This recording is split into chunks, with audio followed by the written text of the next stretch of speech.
Y'all, everybody attending tonight, can y'all stand with us? We'll do the invocation with Mr. Ayers. Let's pray. Heavenly Father, thank us for just letting us be here tonight, being able to really represent and really play the leadership role here in town. It's an honor, and we appreciate it. Look over us tonight as we go through the agenda of the meeting, and we help us make wise and great decisions for the town. In these names, in your Son's holy name, I pray these things. Amen. Amen.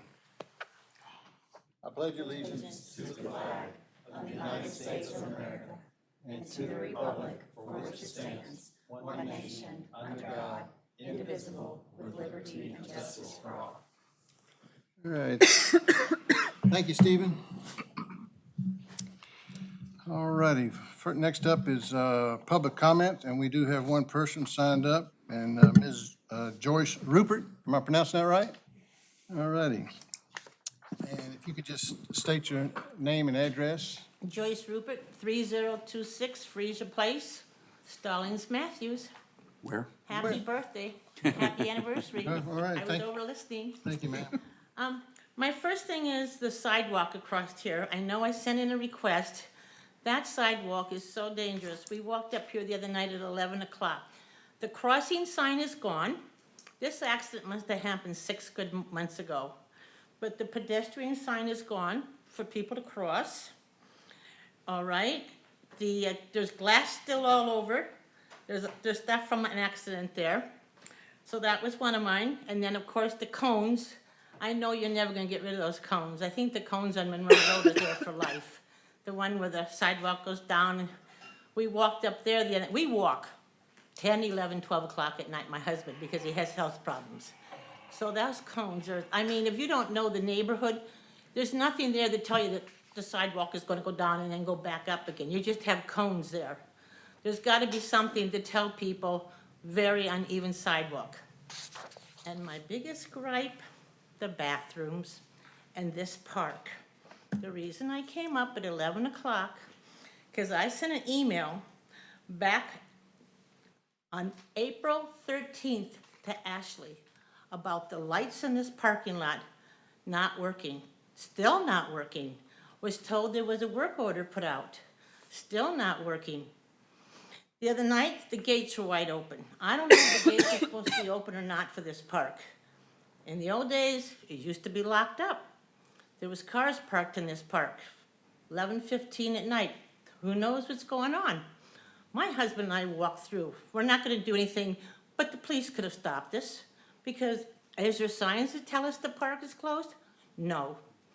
There's lights for all the little trails, not one light working in this parking lot.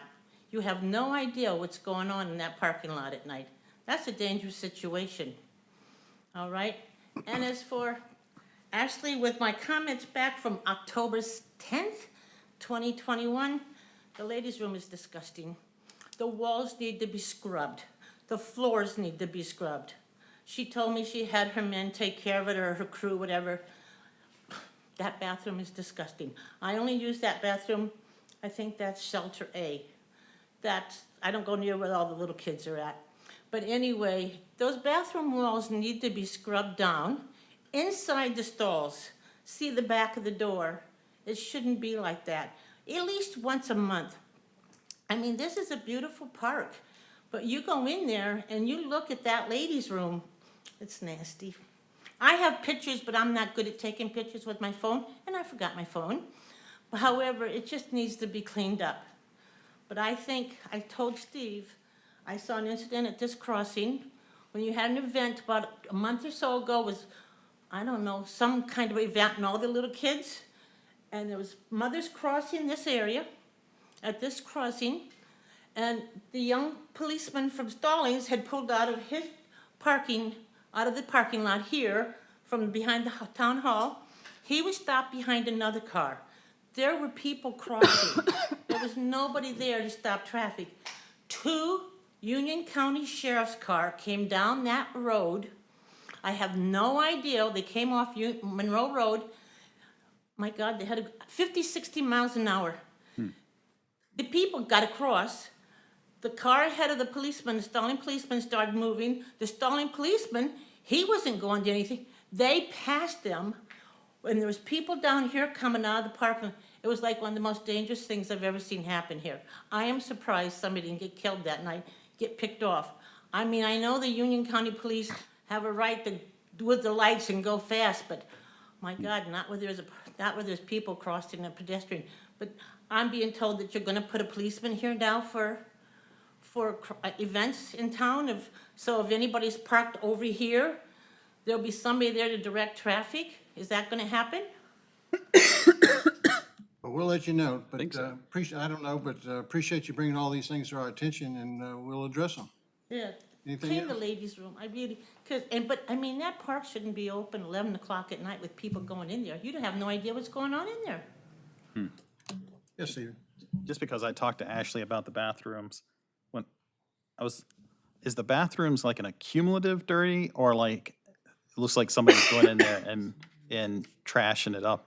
Because at first, we were having some problems with kids going back there and trashing it, but you're making it sound like more of it's a cumulative cleaning kind of thing. Councilmember Ayers, There's stuff on the. do you want to add this as an agenda item? No, I just wanted a clarification of the question, that's all. Stuff on the walls. It's like, it's not dirty stuff, but there's like something's been sprayed on the walls, and the walls are just filthy. Okay. And when you're on both, by where the toilet paper holder is, and behind, when you close the door, it's like in the handicap area.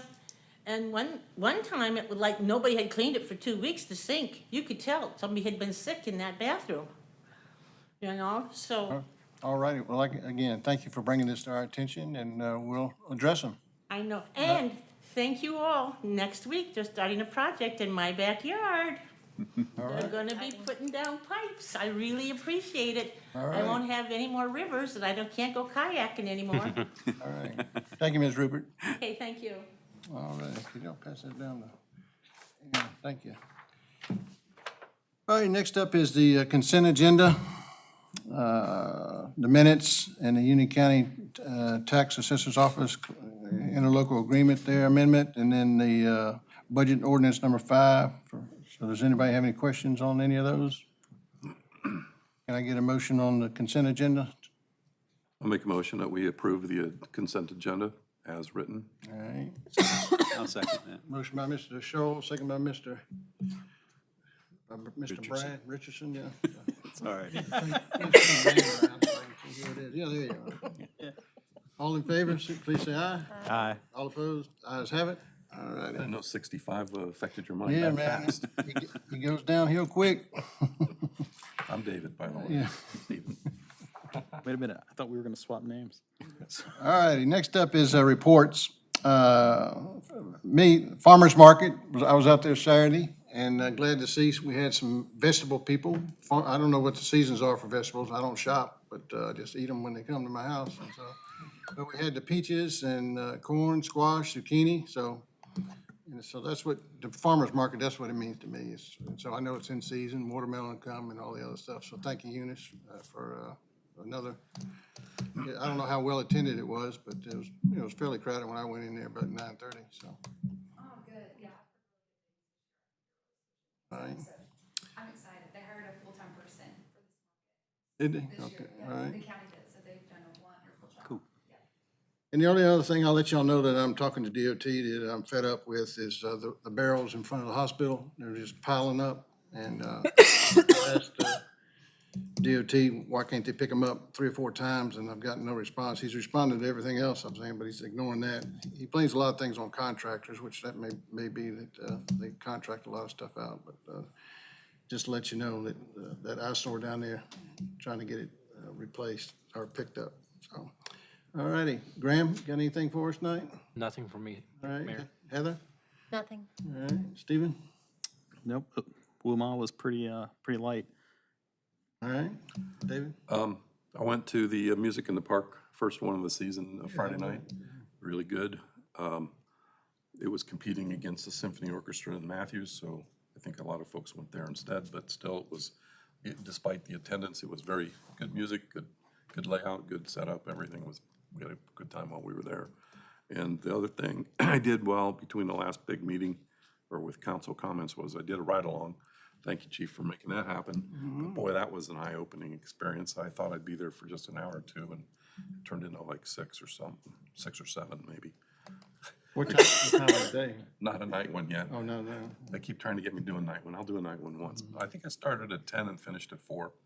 And But, 10 in the. 10 in the morning till 4 in the afternoon. Gotcha. And I kept thinking, oh, I'm gonna get out of here anytime I want, but it was amazing. You know, we talk about it in the budget about how much car equipment costs and why this and why that. Well, I saw a lot of it in action. Every time we thought we were gonna go do a certain routine, something came in the way. I don't know how many ambulances we were attending. We did a suicide well-being check. Fortunately, the guy was okay, but he actually went to the hospital or was taken to the hospital. So it's just kind of eye-opening. It was, I highly recommend it if you guys, daytime is, according to the chief and the other guys I talked to, is safe. Well, it's not safe. It's, evening is more interesting. I want to do a night one sometime, but not yet. It's not called a ride-on when you're in the back seat, though. Oh. We pulled up to the park, and one of my friends was loading something in her car, and I said, hey, can you post bail for me? But I was in the front seat, so I could actually get out. But anyhow, All that's it. right, Brad, what you got anything for us? No, thank you. Well, one other thing, just as for Graham, Heather, and David on our side of town, you know, the lights at Stevens Mill and Lawyers in Ottawa have been out of sync, and it had to do with the repaving. So I don't know how that works, but contacted DOT, and so the electricians were out there. Ottawa is fixed. Yeah. I don't think Lawyers is fixed yet, but just if somebody asks you that, we've already contacted them, and it's a work order's in place, but I know they fixed Ottawa, so. There is a next door thread where we're getting berated pretty well. Really? For those two Yeah. intersections? Well, Lawyers and Stephen Mill. Yeah. Well, yeah, I don't think they fixed it yet, but it had something to do when they paved, it ruined, it's something underneath the road, so Watson Electric came out and fixed Ottawa, so I'm sure they're gonna go down and fix the Lawyers, because he told me they were gonna do it, so just to let you know, we're on it, and doing the best we can, or DOT, so. All right, Alex, what you got for us? Thank you, Mayor. We've just got 2 items on the staff report. Both of them are introductions. The first is going to be an introduction of a staff member in a new role. I want to formally introduce Ms. Eunice McSwain as our new Parks and Rec Director. I shared a communication on that. And I want to reiterate what I said because I think it's the truth. Anyone that spent more than 2 minutes with Eunice will quickly understand her passion for parks and recreation. But one thing I learned throughout the process was her work ethic, the high standards and goals she sets for our Parks and Rec department, as well as her work ethic and integrity. So I'm very proud to share that with you, and I know Eunice is going to do a great job. So welcome Eunice in that role. And then the next item, we've got a new introduction of a new person in a new role. So, Mr. Shawn, can I turn it over to you, please? This is Patrick Blazik. He's our new planning tech. He started, what did you start, June 1st? Yeah. Yeah. He went to app, did his master's, and he also interned, sorry I'm talking for you. It's okay. He interned for Indian Trail 2 years in a row, so he knows the area. He lives in Waxhaw, and I'm happy to have him on my team. And what was your last name? Blazik. Blazik. Yep, it's Polish. All right, and what was your degree in it at? Master's degree in geography with a concentration in community and regional planning, but I got my bachelor's from there the year before as well in community. All right, who's the chair of the department now? Saskia Van Gebel. Yeah, well, I graduated in '75 in the same department, Okay, neat. and so all the guys there, I'm sure, are dead. Long gone. Because I was 18 and they were, 30 so. No, I probably went to one of my teachers or professors is probably somebody I went to school with. His name, but he graduated in '76 there. So. Okay, we'll look forward to talking to you a little bit about it. Yeah. Welcome to Stallings. Yeah. Thank you. Yeah, for y'all that don't know that, behind Carolina App has the reputation of an outstanding planning department. And a lot of small town managers, Carolina gets, Durham, Carolina, but a lot of small town managers come from App. You know, Alex is the exception, but a lot of them come there, so it's a great, so welcome. I'd also offer, in addition to Mr. Blasik's expertise related to the job, I want to mention he's also helped set up for the rock band who has the Boston lead singer to it. So if you're a fan of classic rock, I think Patrick would love to indulge you in a conversation. All right. All righty, let's see, town departments. Chief, you have anything for us? Any, anybody else in any department? Brian, Eunice, or Max, anything? Karen Marshall? and Karen. Oh, hey there. All right. All righty, well, we'll move on to agenda approval. The only thing we want to add is, as I said, we'll add it to the last 8A, talking about the, Chief, are you going to stay for the whole meeting? Yes, sir. You are? now. Yeah, well, I wasn't going to put it last, but, so Stallings Elementary Safety Discussion, 8A. Anybody else have any additions or amendments to the agenda? Can I get a motion to approve it as submitted? Yeah, So moved. second. Motion by Mr. Scholl, second by Mr. Richardson, all in favor? Aye. Ayes have it, all righty. Number 4, Alex, the proposed budget. I'll turn it over to you. I'll open the public hearing, excuse me. Thank you, Mayor Dunn. May I take the podium, sir? Yes, sir.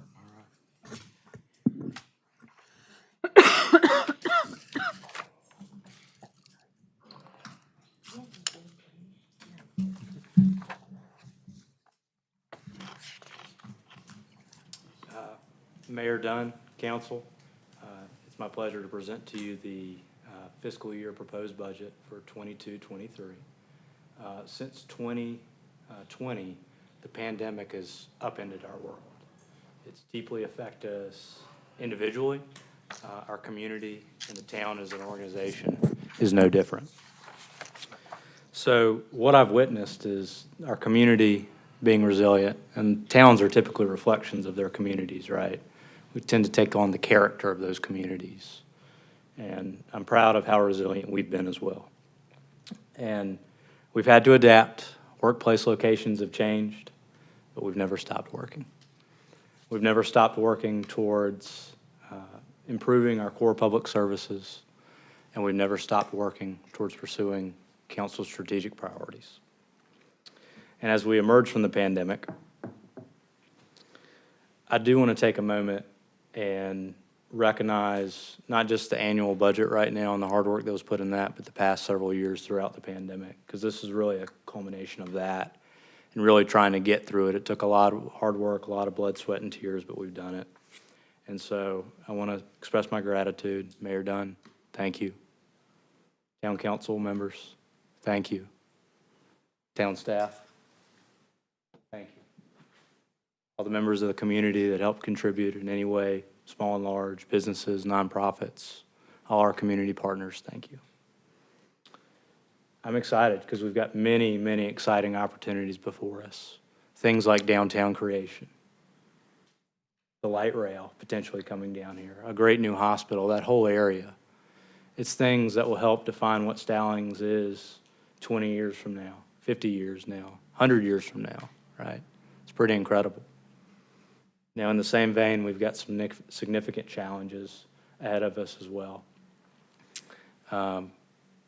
As we saw in our 5-year financial forecast, our budget margins are relatively tight. We've got historic inflation that we're grappling with, just like everyone. And also at the same time, we're dealing with a national labor shortage that has made attracting and retaining good people that much harder. But what I found in my about 4.5 years at the town, it gives me hope for the future, and I really believe that our community is going to rise to the occasion and be resilient. Because despite these challenges, we've been able to get this budget together as a team without any tax increase. It's pretty great, I think, in my opinion, for this year, because if you look all around us, whether it's going to get gas, going to get something from the grocery store, going out to eat, just everything in our day-to-day lives, we're reminded that prices are going up. But we've been able this year to keep that tax rate the same, which I think is really great. And you'd think if we kept it the same, we'd have to cut back on a lot of the key things that people want, stop pursuing the things that we want to pursue, but really the opposite has been true. We funded continuing downtown creation efforts. We've increased street maintenance work funding. We supported continued police CALIA accreditation pursuit efforts. That's not something we talk a lot about at this level because we've got a really great police chief who works daily on that and making progress towards that, but it's really something that's super important. We've got funds to invest in the area around the light rail and hospital area. We've got funds for new greenway construction, funds for a new pocket park. We continue to invest in our employees. And the bottom line is we continue to maintain a really healthy fund balance reserve level. So I feel really positive about this budget that we've gotten together this year. So before I go on to the stormwater fund, are there any questions about the general fund? Comments? What was the estimate that, Marcia, you gave on the fund balance? What do you think it's gonna be this year? I won't hold you to it, just what was your guess? If you're looking at it, you have to look at it in two different ways, and the reason I'm saying that is we've had a big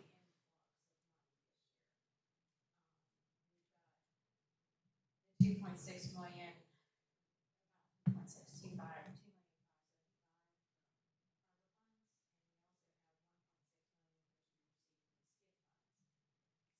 Fund balance will go up, but we also removed 2.9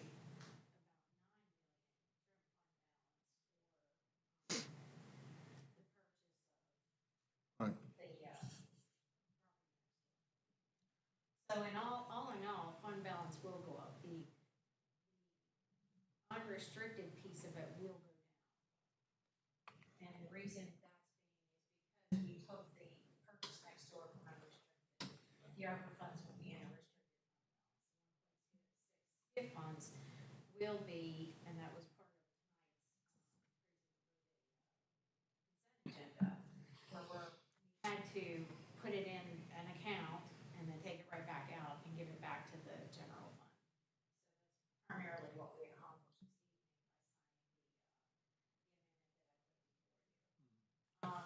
Long story short, if you look at departmental savings, there's quite a bit. There's about $800,000 to save. But all in all, you're going to see a slight decrease in unrestricted, and overall fund balance will go up. Gotcha, thank you. Thank you, Ms. Gross. All right, any other questions or comments related to the general fund? All right, the stormwater fund. So the town operates the stormwater fund like an enterprise fund. And what that means is we're supposed to operate it like a business. So the revenues we get in, a business would do what they need to do and make a profit, right? We don't keep the profit. We take the profit and we reinvest it into the system for the benefit of the residents, the ratepayers. So this proposal does recommend keeping the rate the same. However, we talked during the budget workshops and during over the next year, what we're going to do is evaluate our current rate structure because concerns have been expressed regarding two things. One, whether it's equitable, whether you're living in a 500 square foot house or a 50,000 square foot house, you pay the same rate. And then secondly, whether the revenues that are being generated are sufficient to cover the level of service that we want for our stormwater system, especially given the comparison to other area jurisdictions that offer the same services. It seems it's a bit low. So with that being said, one of the primary functions of our stormwater operations is to maintain our system. And part of that is to execute repairs to a variety of stormwater improvement projects. And during fiscal year 21-22, we saw a backlog of stormwater projects for several reasons. The first reason is that as construction costs went up, what we could get for the same amount of money went down, so we could do fewer projects with the same amount of money. Secondly, we saw the same contractors that we used to rely on, who were good quality, did good work for a fair price. Several of them were unable to hire folks to do that, and I've learned from those folks that stormwater projects, that's not the most profitable area of construction contractors' businesses typically, and so they've dedicated the resources they've had to other things. So the number of quality contractors we've had has gone down. And third, the town staff to administer all these projects has been limited. So we've also seen some more organized efforts by neighborhoods to kind of report projects, and that's probably increased some of our projects as well. So we don't want to sit on our laurels. Whenever we've got a problem, we want to work towards a solution. And so to help address the backlog issue, this budget proposal does four things. First, it adds $290,000 in reserve allocated for three of the major large projects that we've got coming up. Typically, these type of projects for stormwater are between 10 to 15,000. So you can see the size, three projects, 290,000. These are bigger projects. Freesia Place is one of them. We heard that project mentioned today. And then Twin Pines, Phase 1 and Phase 2. That also leaves about $260,000 for all the remaining major and minor projects. At the time I wrote this budget message, we had about 28, but we've now got about 33, so those numbers continue to go up. They're getting reported quicker. So at 10 to 15,000 bucks a pop, you can do the math in your head and realize we probably aren't going to be able to knock out all those projects in 1 year, just given that amount of money. So if we stick with just that amount of money, we'll need to prioritize, and some projects just won't get done. But I do believe we'll be able to make good progress in the ones we do have funding for. With that being said, we set a internal reserve level at about $1 million several years ago. That's the level of reserves we want to carry with our stormwater fund. And I'd like to come back and have a conversation with the board and just kind of see where we're at in mid-fiscal year. We might have some more money, depending on how the year shakes out here, to go back and add some additional money into the pot to give our staff more money to go out there and execute more projects. So we'll come and have that conversation potentially in the future. Also, worked with our engineering staff to try to see if there's anything we can do from an internal processes standpoint to more streamline what we're doing, and had some really good conversations with our staff, and we're already at a point where we've made some fixes and we're staying ahead of the contractors. So whenever a contractor gets finished, we're ready to give them another project to keep things going. It can be hard to kind of predict how long some of these projects will be, because sometimes you'll dig up a project and, you know, Godzilla or a little baby lizard turns into Godzilla, right? And so it takes longer on that one project than you would think. But we're moving forward that. Also, we'll continue to try to find a full-time town engineer as well. That's something I may need to revisit with the board in the coming months to see if we need to potentially increase the salary range of that position. And then finally, I mentioned this before, but we really need to evaluate whether any adjustments need to be made to our current rate structure.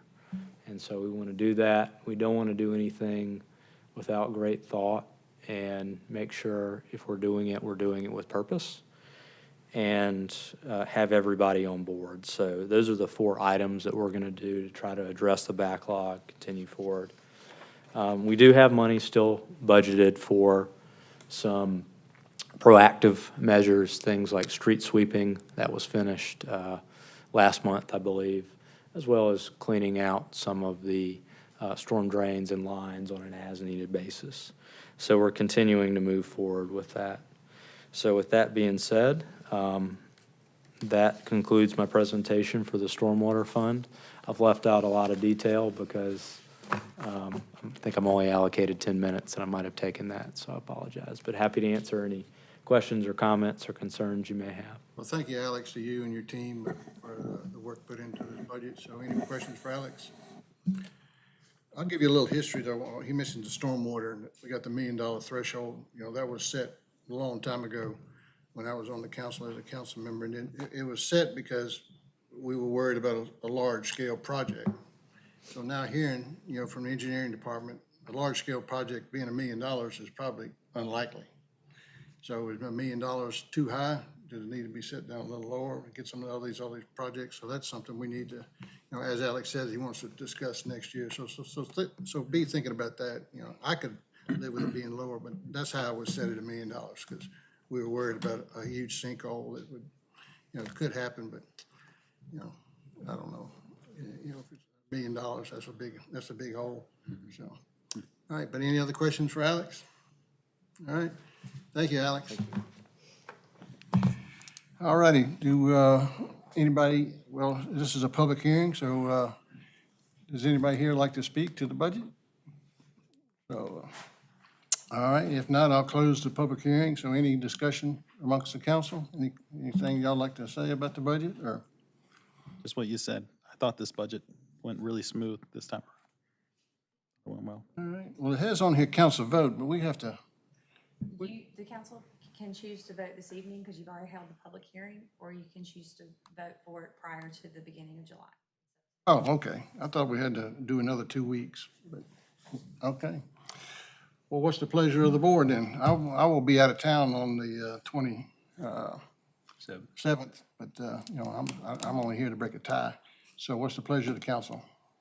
I'd prefer to, no more discussion. Let's move it along and get it voted on. Okay. Can I hear the motion? I move that we vote on the proposed budget for 2022, 2023. Okay. And then motion to approve it? Yes, motion approved, sorry. Okay. Motion by Mr. Hall to approve this 22-23 budget as submitted. Can I get a second? I'll second. Second by Ms. Grooms. All in favor? Aye. All opposed? And the ayes have it. So work is done. All righty. Thank y'all. Next up is the streetscape design direction. So Max.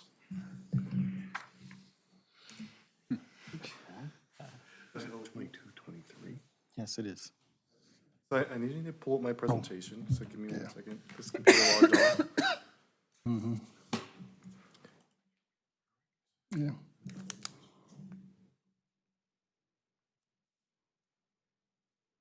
While you're setting up, we just approved the 21-22 budget as per the agenda. We want to do the 22. It was amended from your packet. It was the 22-23. And that's what we stated in the motion. There you go.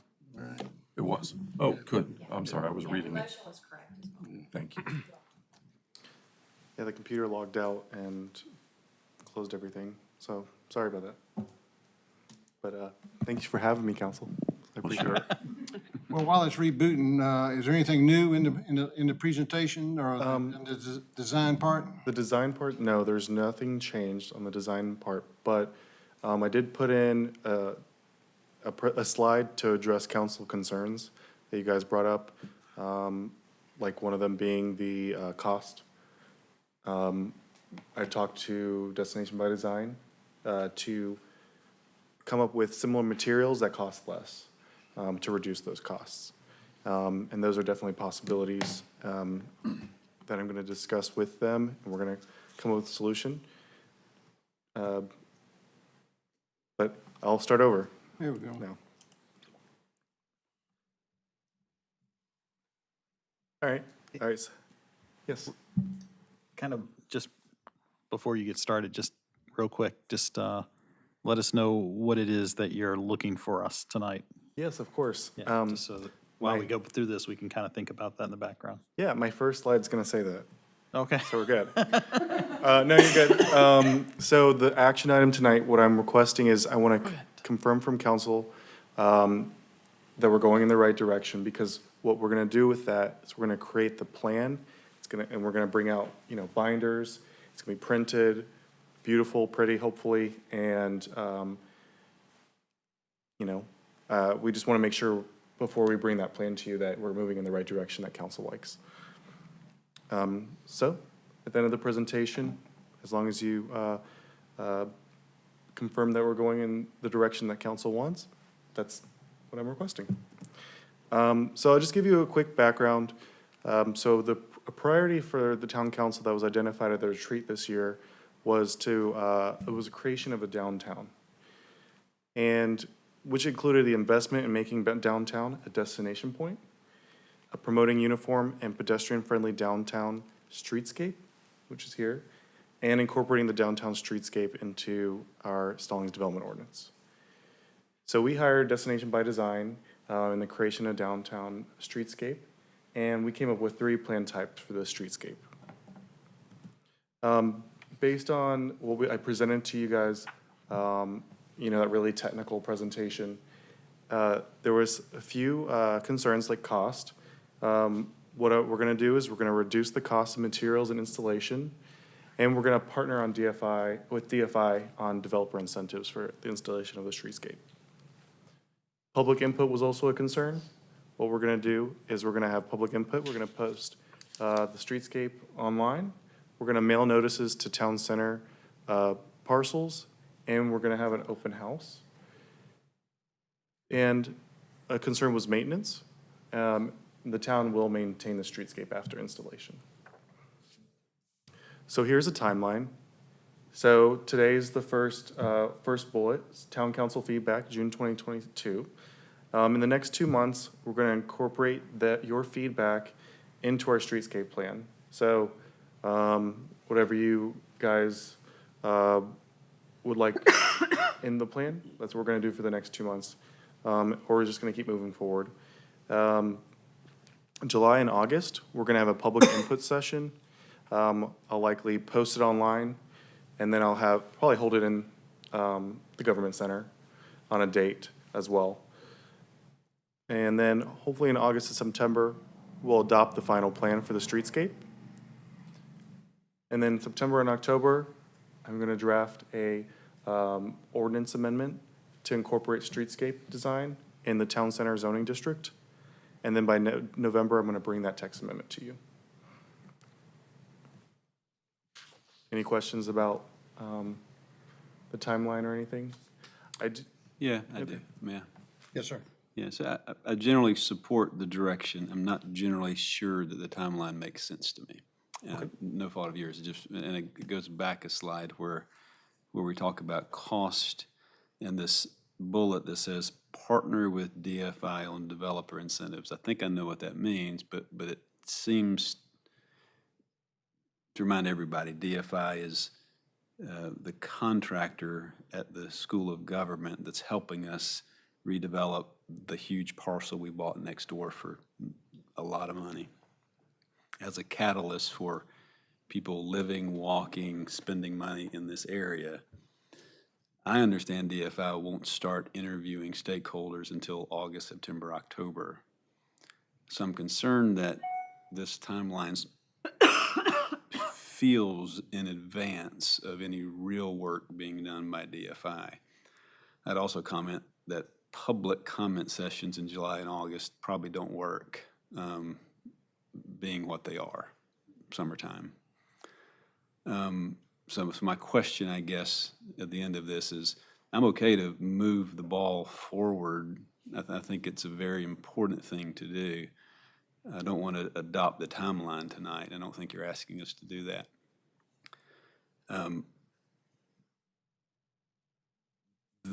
This is an enormous deal. I don't know that we understand the enormity of what we're doing.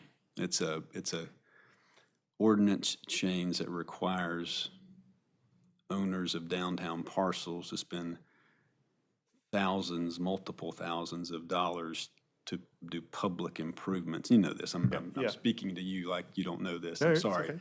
But it's just for the record, beautiful things and things that we should have if we have a downtown, but I suspect we're gonna hit some hurdles in the public hearings or the public inputs from property owners who don't understand, don't see the vision. And I only think this gets done when we show progress in a development proposal for the site next door, which could be 6 to 10 months from August. All of that to say, I like what you've done. Great job. It's beautiful, and you've identified the key issues, and I'm willing to give you the direction to go and complete the contract with the Destination by Design. But I wanted for the record to say this is going to be a lot more difficult than we think it is. And that schedule almost feels like we're going to have some public hearings and we're going to write the thing in November, we're going. It's going to be tough, so that's my comments. Yeah.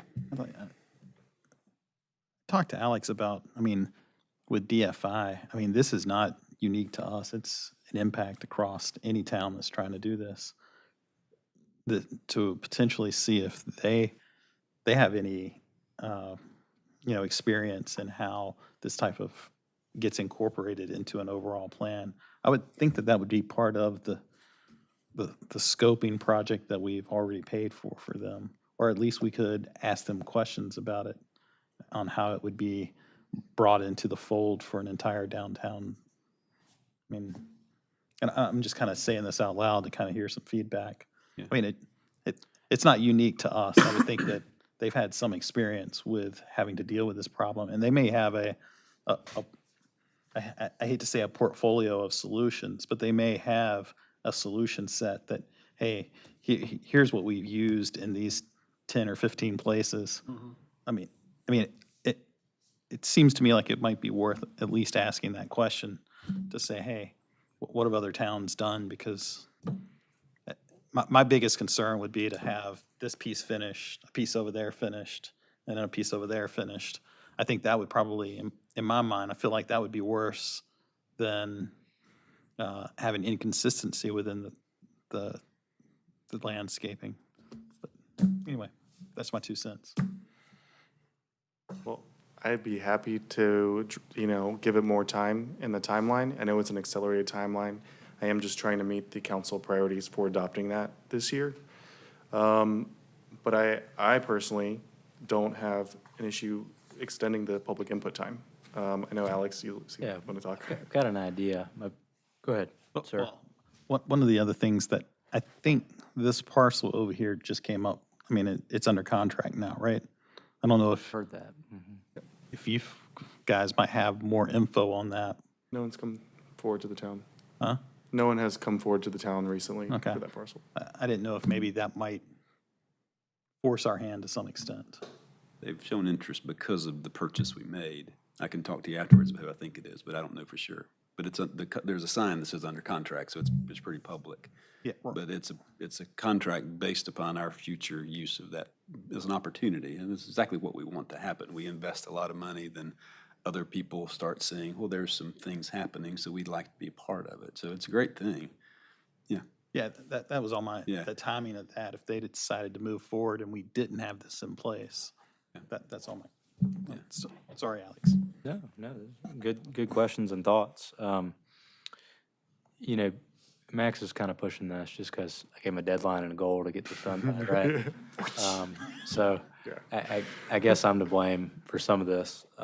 So what I might suggest is, not to be presumptuous, but if the board would approve kind of moving forward tonight, getting the package done, then what we could do is hold off, have a conversation with DFI at that time, see what they say, and then go from there, whether we want to have public input sessions.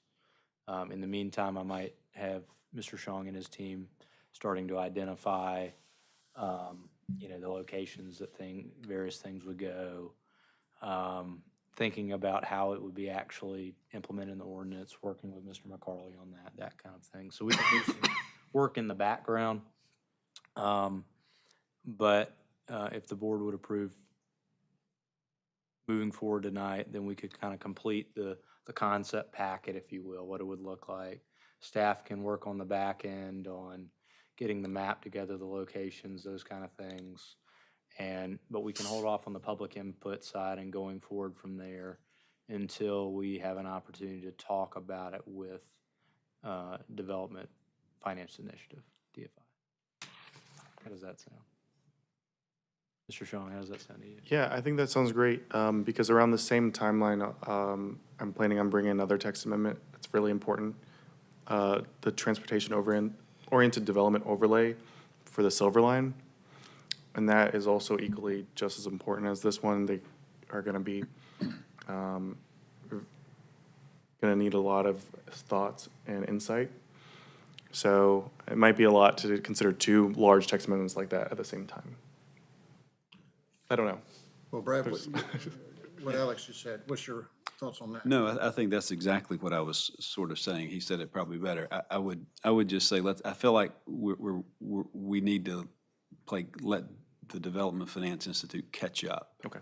With regard to that parcel. Because if you flip through 7 more pages on your presentation, can you do that? I was gonna go, I didn't know if you guys needed a recap. I don't think so. Just go to the 2 more. So back up and then go to that one. So that's the parcel we own right now. And the next slide is the implementation of a concept for streetscape where we've got a building and then so that's our project that we'll have a developer do alongside us with some discounting of the land or some input on the public infrastructure. And then that'll wrap the corner and then come down this way. And that begins the opportunity for us to lead in doing this, so you don't get, like you said, Steve, pieces that don't match. It's gonna essentially just be around the corner and across the park, I think would be the most logical. But it's a bunch of money. So I would just let Development Institute catch up with us and, there are ways to finance it, but there's a handful, not a dozen, so. I have talked to developers about streetscape. I'm sorry to interrupt, I just wanted to say, and I have not gotten bad feedback from developers. The only thing is that's really holding them up is the water and sewer. So they seem to like it. The ones I've spoken to a lot. So it kind of gave me a good feeling about it. I know that's not for every developer. I just wanted to say I have presented it before, so it was a good sign. Yeah, I'll make the motion to do what we're talking about if you want me to. But So just to summarize, approve finalizing the streetscape plan, and then staff would work on the back end items, my word back end, work on the mapping, things like that. And then we would come back as we work with DFI, talk with them about the streetscape. How would that incorporate, how would that affect the economic calculation, everything we thought of, everything we haven't thought of with them, and then we go from there. One more quick question. We're getting ready, on a few lines down, we're going to talk about the citizen survey feedback. Do you feel like the feedback on some of the questions that are presented there might be useful information before we have the public comment or bring this to the public? So at the top of my head, I don't remember what's exactly on the survey. Okay. So I believe it would be nice to put streetscape on there. I think we decided on that survey before we finalized on this streetscape design plan. Okay. But I I was wouldn't be just- opposed. I was just curious because I know there's some downtown things on there. Well, streetscapes in this downtown area has been talked about for over 10 years, so the public should be aware. But obviously, there's new people that want to get their input, so I have no problem with the one thing I wanted to ask is this as far as the design on rendering 1 and 2. So rendering 1 has no on-street parking? No, this is Stallings Road. Yeah. NCDOT already notified us that they wouldn't allow on-street parking on Good. this on this area. Good call, so. And I would say on-street parking is just available for this plan. We're not requiring it. Yeah, on the Yeah. extension road over there where Yeah. there's not a lot of traffic and Yep. there's not a lot of children over there and things like that, so. All right, Brad, any questions for Max or for Brad or Alex? So I had one item, and I'm not sure if it's relevant for this part, but when it comes to this, is it that this is our opportunity to have input on what they've put together in terms of certain items? Because I know cost is one, and to me, there's, I think, some items on there that I know they've mentioned in the past. Yeah, so these are some things that we're gonna address when we update the plan. When we bring the final document to council, it's gonna have different costs in it, with still high-quality material, but at a lower cost to us or the developer. And there's also it's gonna have public input in there, which we weren't gonna originally have. So, I just want to make sure that council's comfortable with the direction we're going. If you do have comments on the specific designs, you could also say that tonight, but I can also amend it. Like, if you give me a call tomorrow, we could also discuss amendments as well. I just want to make sure we're going in the right direction. Yeah, I'd say if there are any comments, let us know now, because if there are any, I'm trying to get it approved tonight, so if anybody has any comments, I'd say speak now, just so one person wouldn't change the plan, right, when everybody else may like it. Okay, yeah. If we get that after, we probably need to come back, right? Yep. And make sure the board is okay with those changes. Yeah, so then I do have two items. One was I remember in one of the renderings having grass. And to me, that's it's going to add to our costs in terms of maintenance and having to constantly mow it. You have to irrigate it. I also just see it as a waste because if the point is so that people can walk down the street, you're taking away the amount of space they can walk. So I'm not in favor of any plan that would have grass unless it's like a little pocket park or I something. can pull that up so everybody can see that. And then second, the benches, I see no value to that. In fact, I noticed uptown, they've actually started, it looks like, removing some benches. And I will say, I have never seen really people use them except to sleep on them. So I'm not sure if there's value to it's a small space. Do you really need a bench to sit down, especially if if it's a restaurant, they might have their own seating. So that's my two inputs, and it might cut down on cost because we're not requiring benches. Are these two, especially the benches, something that has to be decided tonight or just waiting later on the process with input from DFI? So this will be all wrapped up into one plan, so we would have that as an option in that plan. I'd like to leave benches as an option then. I Well, think we that, can leave it as an option, and then when you bring us the cost, I know Sorry. you've given us a ballpark figure, but you'll nail it down in the Okay, final yes. package. And, I think that, I'm sorry. no, I go thought ahead. you were done. That's a very astute point. In my previous career, long time ago, it was sort of it's called the Tryon Street Mall, Tryon Street, downtown Charlotte. 15 years working in that area, watching benches get installed, get pulled out, get a separated arm put in there so people couldn't lie down on. It became a big problem, and they were wooden slatted benches that were painted that green, but I hadn't thought about that, and I would tend to, find with an option, tend to lean against benches for maintenance and vagrancy issues, yeah. Yeah, when I was the downtown manager for downtown Waxhaw, I had to order benches a lot. But they had benches in downtown Waxhaw, and Matthews has downtown benches, but I haven't talked to anybody about any issues with them. Yeah, And we didn't have them in Waxhaw. I was up at Lake Lure this weekend. It was a friendly downtown atmosphere.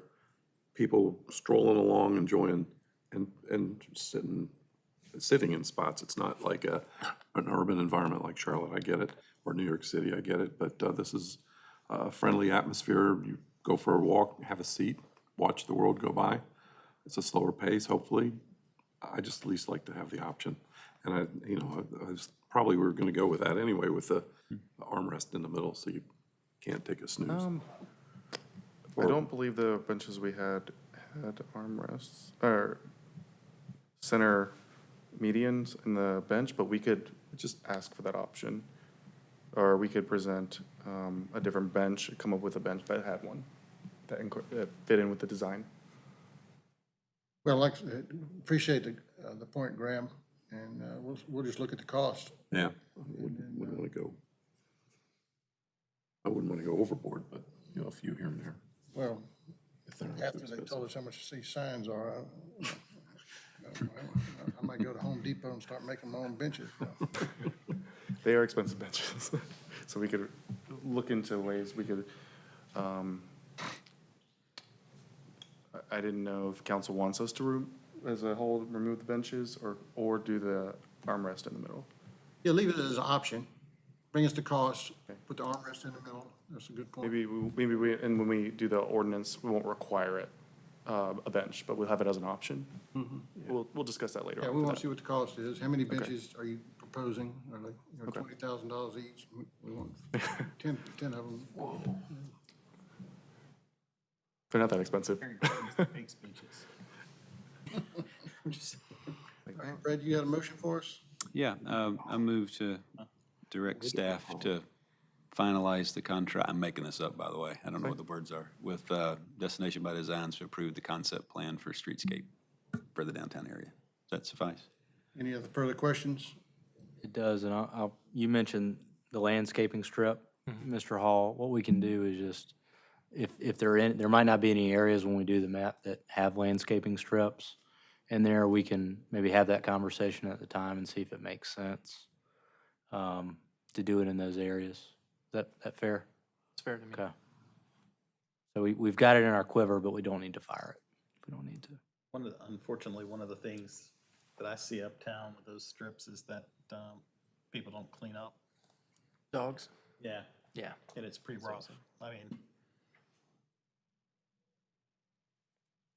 All right, we got a motion by Mr. Richardson and Second. a second by Mr. Shaw. All in favor? Aye. All opposed? The ayes have it. All right. Thank you, Max. Yeah, thank you. Council. All righty. Next up is annexation 56 on Castle Bridge. And let's see. Is there a resolution? Yeah, there it is. Resolution directing the clerk to investigate a petition received under North Carolina General Statute 160A-31. It's parcel number 07099-176 on Castle Bridge Lane. So I don't know if everybody's done the annexation. The clerk is just required to analyze it and see if it's meets the guidelines for annexation. So this is just a first step. So can I get a motion on this petition? You go ahead. I move that we move for the resolution, approval of the resolution to direct the clerk to investigate the annexation of 56 Castle Bridge. All right, motion by Mr. Hall. Can I get a second? I'll second. Second by Mr. Ayers. All in favor? Aye. All opposed? Ayes have it. And as y'all can see, this is one parcel.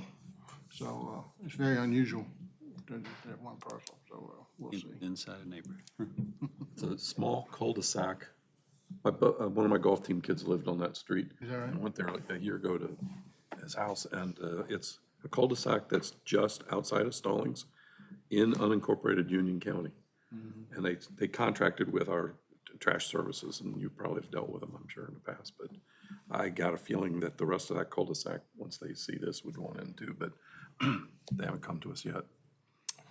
All righty, next up is the resolution approving the bid advertisements by solely electronic means by Aaron. Could you give us a brief? Sure. At the last meeting, we came to you requesting permission to advertise for the Greenway electronically as per allowed by state statute.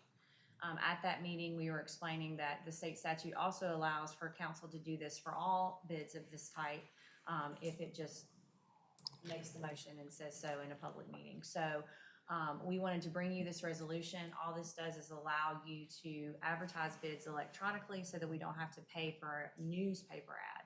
Now, this doesn't mean that we wouldn't put it in different journals that are applicable, our website, social media, et cetera. It just would be electronic means instead of written. All right, any questions for this? All right, can I get a motion? So moved, as All per right. Aaron's description. All right, motion to approve the resolution approving the bids. Can I get a second? Motion by Mr. Shoal, I'll second. second by Mr. Ayers. All in favor, say aye. Aye. All opposed? The ayes have it. Thank you, Aaron. Next up is the citizen survey feedback, and this is Aaron as well. Yes, so tonight we're just looking for discussion, feedback, anything you want to add, delete, suggest. What you have before you, both in your packet and there's also a hard copy in front of you, is the draft citizen survey. Just as a reminder, we are working with Western Carolina University, the Public Policy Institute,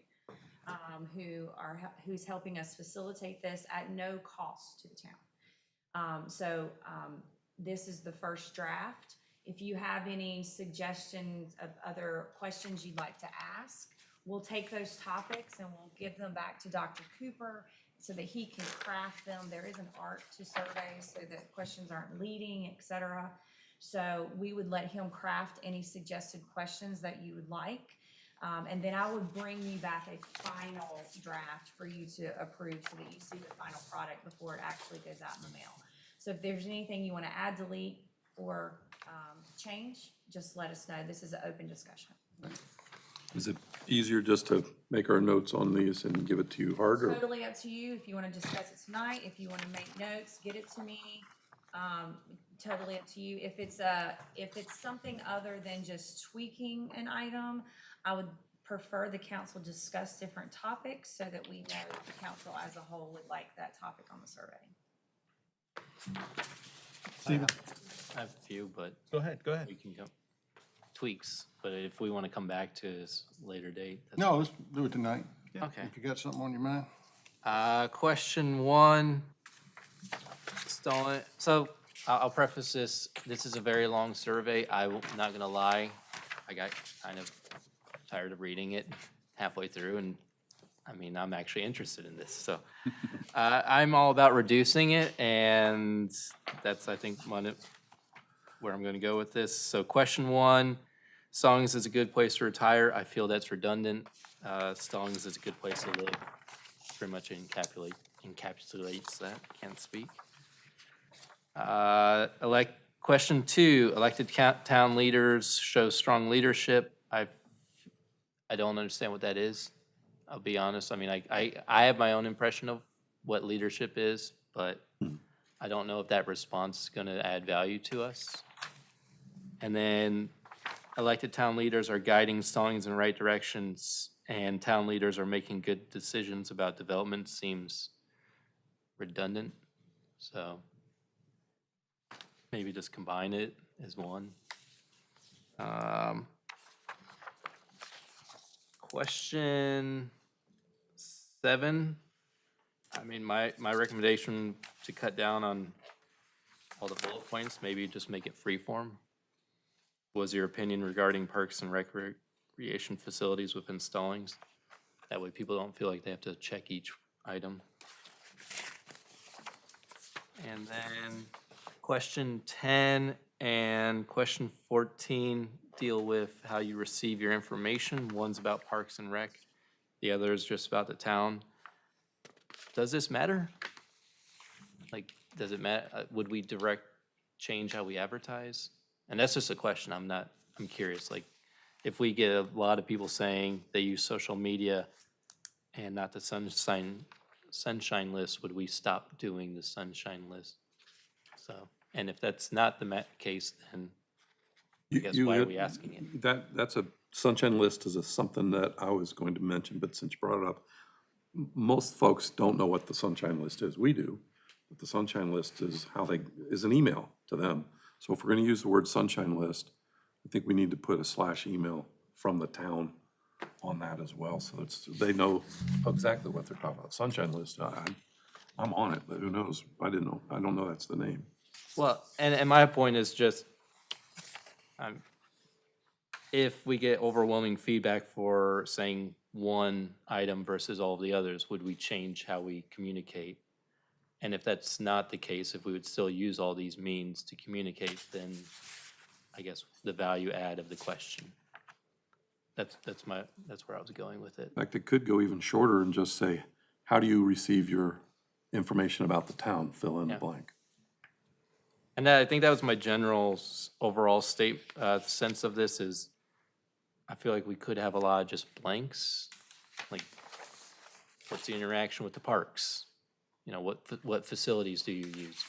And then people can list it, not list it, rather than feeling like they have to go through item after item. It also looks really long. Sorry. Plus, question 13 doesn't really fit as a survey. If you know of any pressing code enforcement needs, please write them here. Well, why don't we do this? Send in your notes to Erin and then let her compile them. Sure, And and then- yeah, I will send those to Dr. Cooper, and Yeah. just so you know, usually, Dr. Cooper has educated me a little bit on surveys. Usually there is a check mark or a spot just to put yes or no, just so you tend to get a better response instead of just blanks to fill in. He educated me on that. As far as surveys, you tend to get a better response if you can just check or say yes or no. So I think that's probably the reason he included the questions the way that they are, so that there's multiple checklists. Now, if there's something on those checklists council prefers not to, know about, that's fine, and we can certainly take that off. And the reason the two questions, and we can take one off if you would prefer, but the reason the two questions were about how you receive your information, we have found that our Facebook pages, for instance, for the Parks and Rec versus just for the town, while there may be some carryover of the same people, they're often different people. Some people may not care about what's going on in the park, and those who care about what's going on in the park may not care when you guys meet. So that's so that was the reasons for kind of the two separate questions, but we are happy to take any off that you'd like. I just wanted to get a little bit rationale there as to why some of those things were. I think that you brought up a great point, is just that when you get for me, what are we gonna do with the feedback that we get? And would it change it? Because when we talked about communication at the retreat, it sounded like people were more concerned about the content of what we communicate, not necessarily where it's coming from. And that was, I don't know, whether or not some of the questions have actionable items associated with them. That's all. Well, I can tell you the last town survey, wasn't it around 07, 08, It was later than, it was probably. 11, I think. 9 or 10? This is 11, I think. And there were a lot of actionable items that came out of it, of the people that responded, At that time, there was a push to do what Indian Trail does with police service contract with the sheriff's department. And so the citizens made it known that they prefer to have their own police department, and it was clear, and so it was an actionable item. So, I agree. Something will come out of this. It won't just be a paper document, in my opinion. Secondly, I appreciate staff taking, Aaron was here when we drafted the last survey. The council developed the questions. So you had this many people providing input, and nobody could decide on verbiage, and it was just, Bless your heart. it was a nightmare. So I appreciate the work on this and getting an expert at Western Carolina, even though we don't acknowledge Western, do we, Patrick? The only comment I have is just delivery style and response rate, meaning this is, we talked today, it says you've been randomly selected. I think every member of the town gets it. I don't know if that's. Where does it say that? Second sentence. It's an error. It's an error, okay, on the cover page. Oh, because the opening sentence says. It's purple, which I get. It's Western Carolina with our logo on it. It feels if it landed in my mailbox, I wouldn't do a whole lot with it. And I think that comes to the idea of, are we doing anything to help with completion rates, such as, are we telling citizens that it's coming? Are we offering We would. incentives for completing it, you get something? I don't know what that is. Or was that your idea? We want to mail it? Well, that's what it says. Oh, I didn't read it the first Mail page. with a self-addressed stamp. It feels old, meaning last generation's way of doing surveying. No offense, because I don't know a better way to do it. But it just feels like this is good, but if we could get a better response rate by thinking about how to increase this response rate. Yeah, and I'm sure you Just for are. Yeah. clarification, it would be mailed as well as electronic, and each Okay. resident would have their own code, so they couldn't respond twice. So even, let's say you did it online, but then you also Okay, filled good. it out. So it is gonna be electronic and Great. mail, and I think that was a concern of the council to make sure it wasn't purely electronic. So make sure we capture those good. who aren't on. So it would be definitely all on our, social media channels, website, all of that when it came out. Okay. The option would be to be completed electronically with a specific code that you received, and then you could also mail it in if you'd also get a paper copy in the mail if you aren't someone who's online. Okay, and do you know if it's one per household or one per It would be one per household, yes, sir. household? Okay. Thank you. So, yeah, let's do that. Send in your comments to Aaron, and I agree with you, Graham. You know, we need to make it as condensed as possible. You know, even though it's not that long, people see a 4 or 5 page document and they, and seeing it's from the town. And then, also, Aaron, could you cover those suggested topics for additional questions there? I thought, Sure, so, these are just some items that came up when staff was reviewing, the initial draft. And if council would like to add something like this, we certainly can do that. So one, I think council is aware, we also often have difficulty filling all of our committees.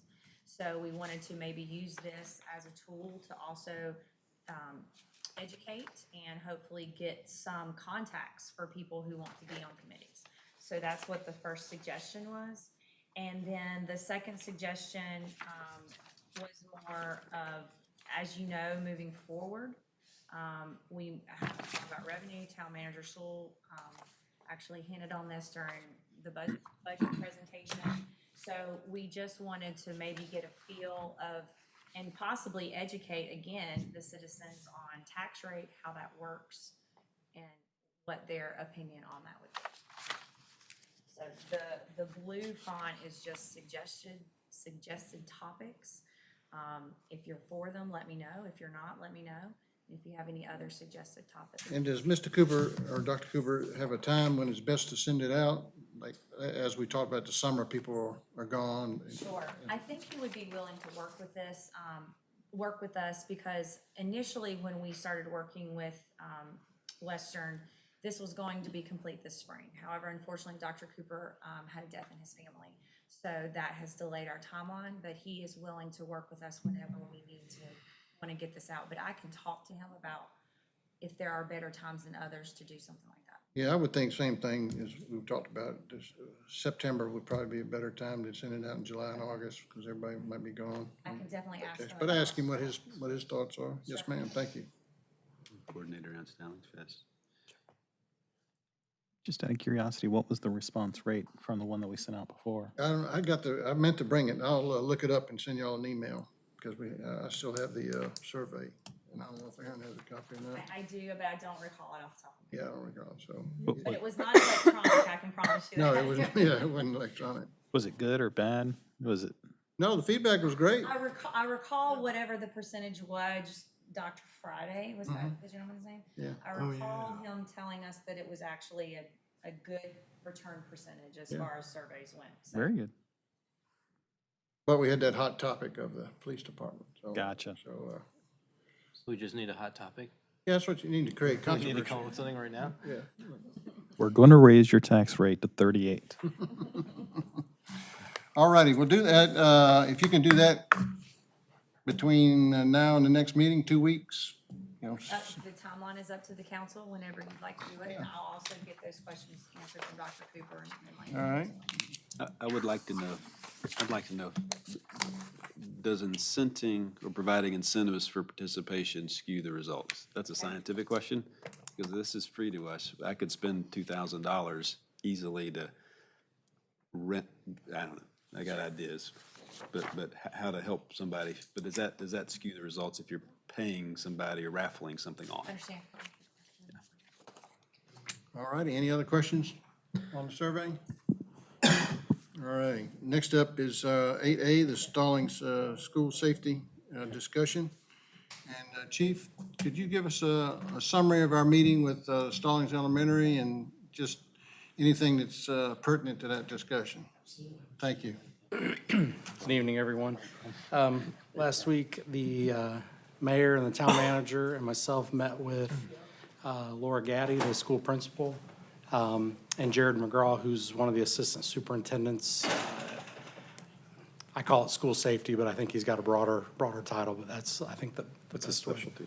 Yeah, student support. There we go. So we had this meeting, we discussed the physical security of the building, we discussed the current status of our school resource officer.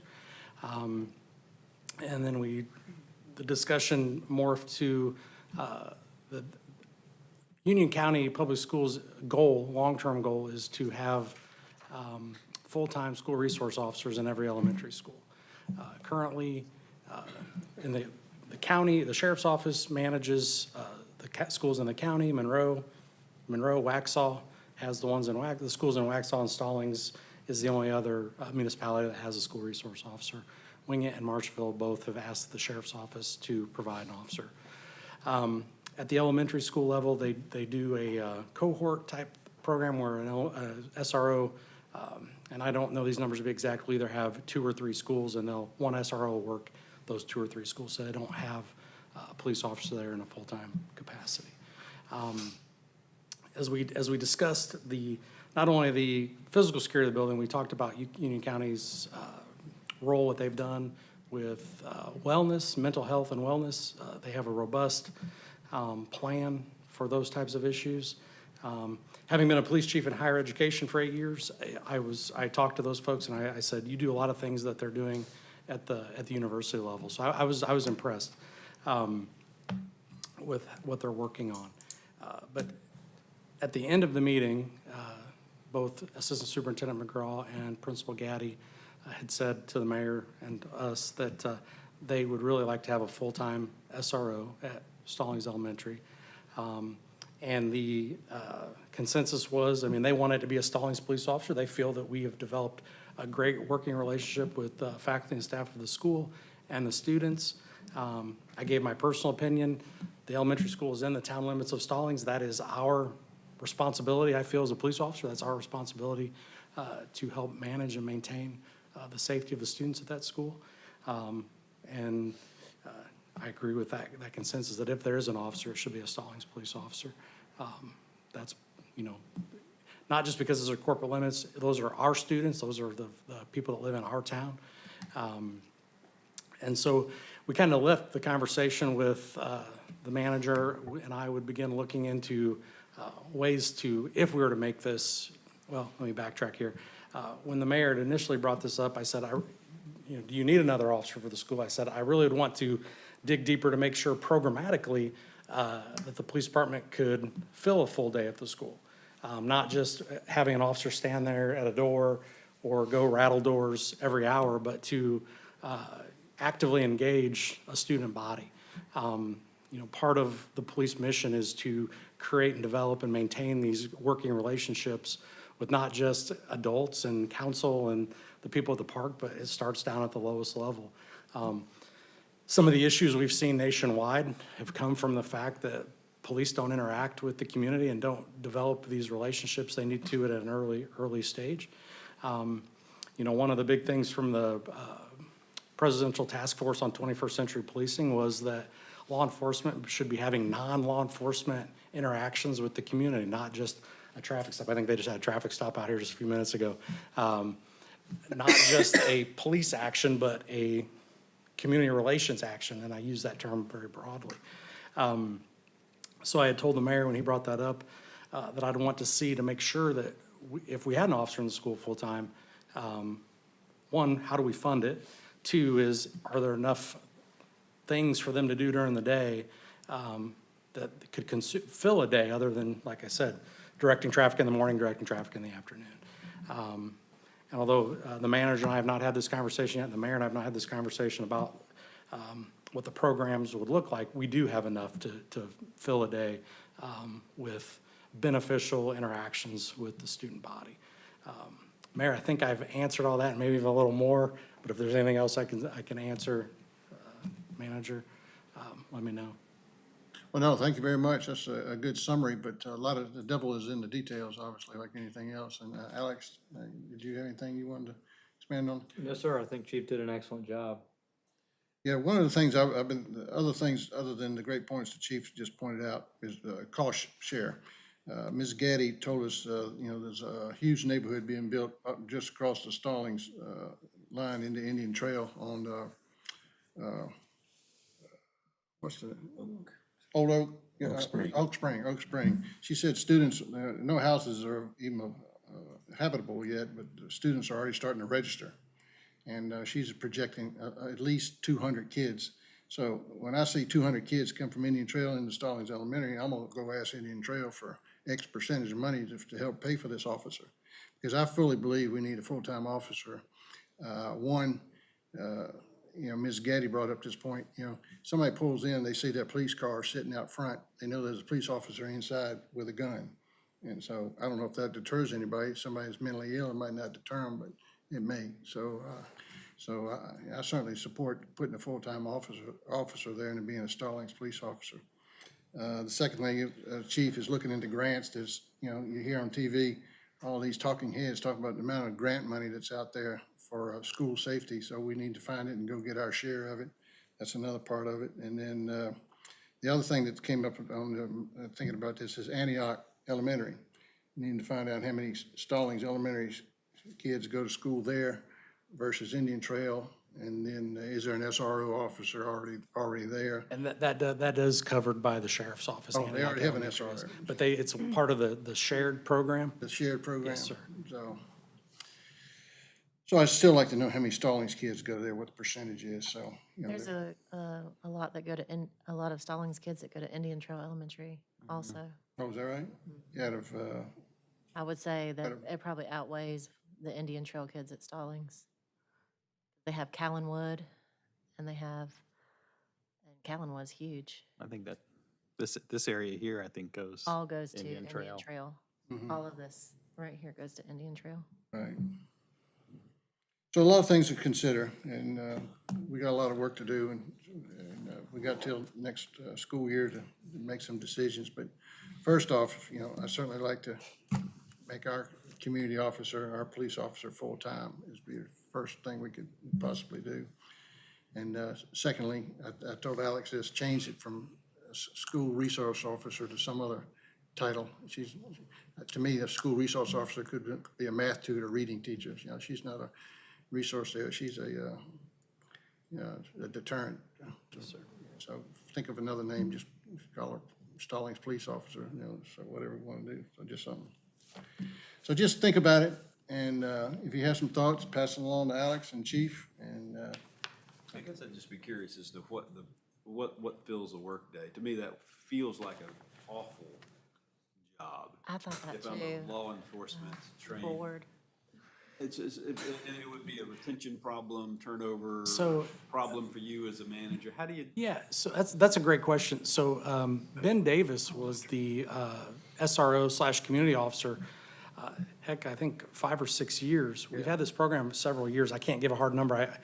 Sarge was out today, and I couldn't ask him what was your exact number. Ben Davis, yeah, he has a heart for community outreach. He has a heart for kids. He was a great community officer. Principal Gaddy spoke highly of him. Officer Armand, Lauren Armand, is our newest one. And to be quite honest, her background was working with autistic folks, and if you can work with autistic folks, you can deal with some of the stuff we deal with on the street. But the school has spoken just as highly of her. I had talked to Sergeant Davis when this first came up, because I was like, okay, what kind of programs had you talked about? Because he always wanted that to be a full-time position. So I went through this list, and I was actually really surprised by the large number of things. But, and I'll just tick through this real quick. Some of the programs he wanted to launch, but really didn't have the time because he was doing both jobs of the community outreach officer and the SRO. But a Lunch with a Cop program, the DARE program, which, you know, I think most people have heard of DARE or the GREAT program, the gang resistance program. Anti-bullying awareness, technology and social media risk. Officer Armin has already done a number of presentations on sexting and a lot of the issues that come up with social media and kids. You know, a forensic science program, just a very entry level, talking about, you know, crime scene processing and science and how it all interfaces with one another. You know, some mentoring. You know, you have some at-risk children that come in and, you know, just have that positive relationship with the police officer is beneficial. Reading programs, a lot of schools do where they're not just the SRO, but a lot of officers, the chief will come in and read whatever his favorite book was when he was little. What was that book? It was the encyclopedia. So. Can't even remember. I knew somebody was going to ask, so I don't know. You know, career days. They do a lot of career days at the school. You know, wellness programs. You know, we partner with the Safe Kids program doing bicycle rodeos, where you teach bike safety on the playground, car seat safety, or car seat installation, fire safety. Then obviously you have the lockdown drills, and when I was in grade school, it was the tornado drill in the Midwest. You'd go out in the hall and put the book over the back of your head, but you know, nowadays, honestly, I think the bad part of this is kids have become desensitized to these mass casualty events, so it's not a big deal for them to go into a lockdown drill and to have that. So, you know, and fire drills, and then obviously, you know, if there are criminal actions that come in, you know, most of the day at a school, an elementary school, is pretty calm. But when you have issues come up, they're usually extremely complex. You know, if you get some sort of sexual abuse allegation at a school, you're now dealing with, you know, K through 5. Those types of cases, having a background in that, those cases become complex right from the start. They're not simple. So it takes a lot of time to work through those, dealing with, you know, the teachers, the counselors, the parents, you know, juvenile services. Those can get very complex. But the big thing is just that creating that relationship, building rapport. I have a police officer here we hired a little over a year ago, and the reason he became a police officer was his interaction with his school resource officer. He sat in this room when we interviewed him and said, he taught me CPR, and I thought from that point on, I want to become a police officer. Well, you make a good point. You know, you can't take a type A personality police officer and put him in that environment. You know, so chief has to find the right person. Maybe Lauren's it, maybe she, maybe not, but. Right. But find the right Definitely person. takes a, go ahead, sorry. No, it says find the right person. Yeah. So Ben loved it, and Yep. I believe Lauren loves it as well. Definitely takes a special type of person that wants to work in that environment. Same with a school teacher. Yes, sir. Is there, Heather, you're not the type. We were just saying we don't even like our own kids. We can talk after. We're not so sure we should be with other people's. I was just curious about, it seems like there should be specialized training for this.